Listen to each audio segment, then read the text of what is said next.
একটি ছোট গ্রাম ছিল। নাম ছিল তার নন্দীপুর।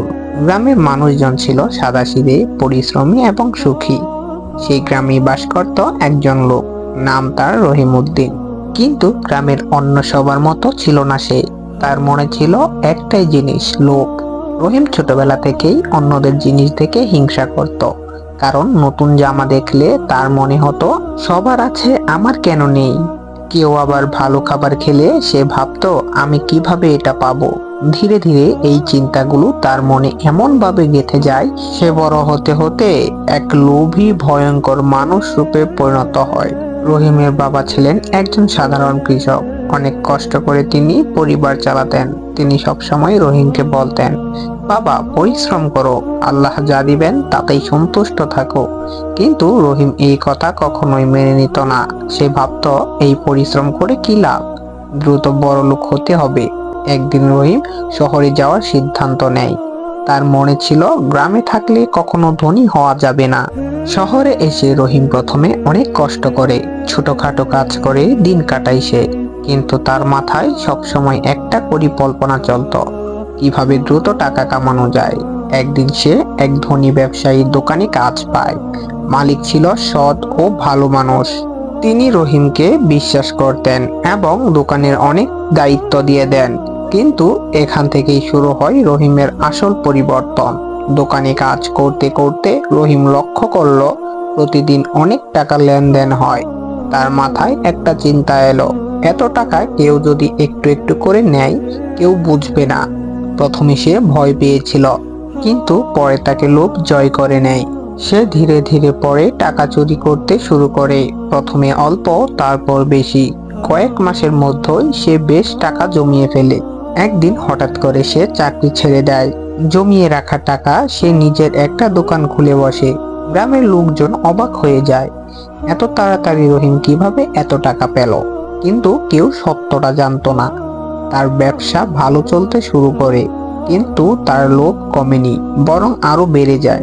তারপর রহিম শুরু করলো প্রতারণা। সে কম দামে খারাপ জিনিস কিনে বেশি দামে ভালো করে বিক্রি করত।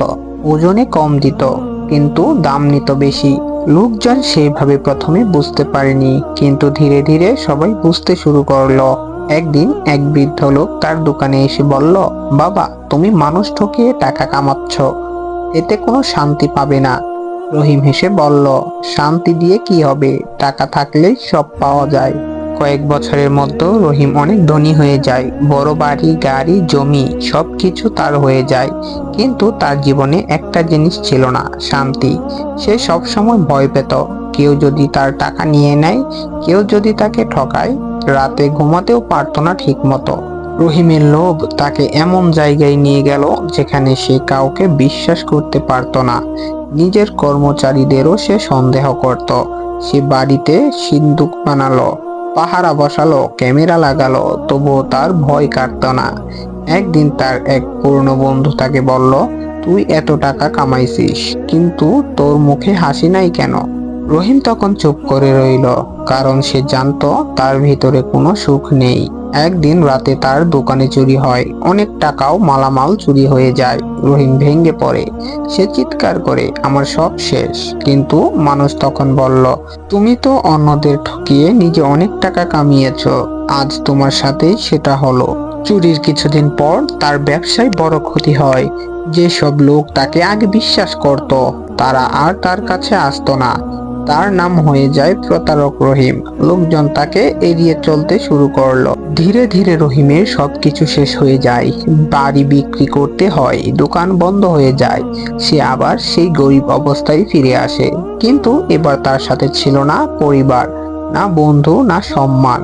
একদিন সে এই গ্রামের বৃদ্ধ লোককে খুঁজে পায়, যে তাকে আগেই সাবধান করেছিল। সে কাঁদতে কাঁদতে বলে, আমি ভুল করেছি, আমার লোভ আমাকে শেষ করে দিয়েছে। বৃদ্ধ লোকটি শান্তভাবে বললেন, লোভ মানুষের চোখ অন্ধ করে দেয়, তুমি দেরিতে হলেও বুঝেছো, সেটাই ভালো। এরপর রহিম সিদ্ধান্ত নেয় সে সৎ পথে চলবে, ছোট একটি কাজ দিয়ে আবার জীবন শুরু করবে। সে এখন মানুষের সাথে ভালো ব্যবহার করে, কাউকে আর আগের মতো ঠকায় না। ধীরে ধীরে মানুষ আবার তাকে বিশ্বাস করতে শুরু করে। রহিম বুঝতে পারে টাকা সবকিছু নয়। অসৎ পথে অর্জিত সম্পদ কখনো স্থায়ী হয় না। লোভ মানুষকে ধ্বংস করে দেয়। একদিন সে গ্রামের মসজিদে বসে বলছিল, আমি অনেক টাকা কামিয়েছিলাম, কিন্তু সুখ পাইনি। আজ আমি কম আয় করি, কিন্তু শান্তিতে আছি। রহিম এখন আগের সেই ধনী মানুষ নয়। তার বড় বাড়ি নেই, গাড়ি নেই, চাকরিও নেই। সে এখন অনেক গরিব হয়ে গেছে।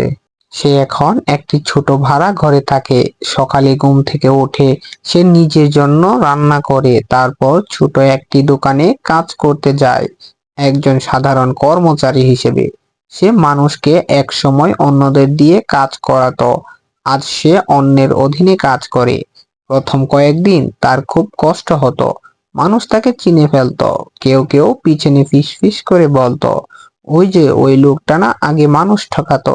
এই কথাগুলো তার হৃদয়ে ছুরি হয়ে বিদ্ধ। একদিন দোকানের মালিক তাকে বললেন, দেখো রহিম, আমি জানি তোমার অতীত ভালো না, কিন্তু যদি তুমি সৎভাবে কাজ করো, আমি তোমাকে সুযোগ দেব। এই কথাটি রহিমের মনে দাগ কাটে। সে ভাবলো, এটাই আমার শেষ সুযোগ, আমি বদলাবো। সেই দিন থেকে মন দিয়ে কাজ করতে শুরু করলো। সময় মতো দোকানে যাওয়া, সৎভাবে হিসাব করা, গ্রাহকদের সাথে ভালো ব্যবহার, সবকিছুই সে নতুন করে শিখতে লাগলো। ধীরে ধীরে দোকানের মালিক বুঝতে পারলেন রহিম সত্যিই বলছে। একদিন তিনি রহিমকে কিছু টাকা দিয়ে বললেন, এই টাকাটা রাখো, দোকানে হিসাব মেলাও। আগে হলে রহিম হয়তো এই সুযোগে কিছু টাকা নিজের কাছে রেখে দিত, কিন্তু এবার সে পুরো টাকাটাই হিসাব করে ফেরত দিল। মালিক অবাক হয়ে গেলেন, তুমি তো একটাও টাকা কামাওনি। রহিম মাথা নিচু করে বলল, আমি আর সেই মানুষটা নেই, স্যার। ধীরে ধীরে আশেপাশের লোকজনও তার পরিবর্তন লক্ষ্য করতে শুরু করলো। যারা একসময় তাকে ঘৃণা করত, তারাও একটু একটু করে তার সাথে কথা বলতে শুরু করলো।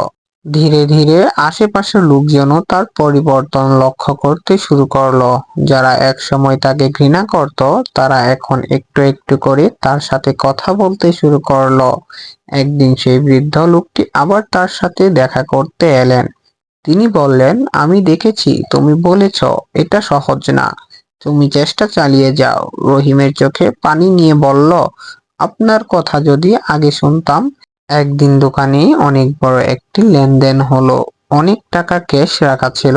মালিক হঠাৎ অসুস্থ হয়ে বাড়ি চলে গেলেন। দোকান দায়িত্ব পুরোপুরি রহিমের উপর পড়ে। রাত হয়ে গেছে, দোকান বন্ধ করার সময়। সামনের টেবিলে অনেক টাকা। হঠাৎ তার মনে পুরনো চিন্তা ফিরে আসে। এই টাকা থেকে একটু নিলে কেউ জানবে না। তার হাত কাঁপতে থাকে। এটাই ছিল তার জীবনের সবচেয়ে বড় পরীক্ষা। কিছুক্ষণ সে চুপ করে বসে থাকে, তারপর নিজের মনে বলে, এই ভুলটা আমি আর করব না। সে সব টাকা গুছিয়ে সিন্ধুকে রেখে দেয়।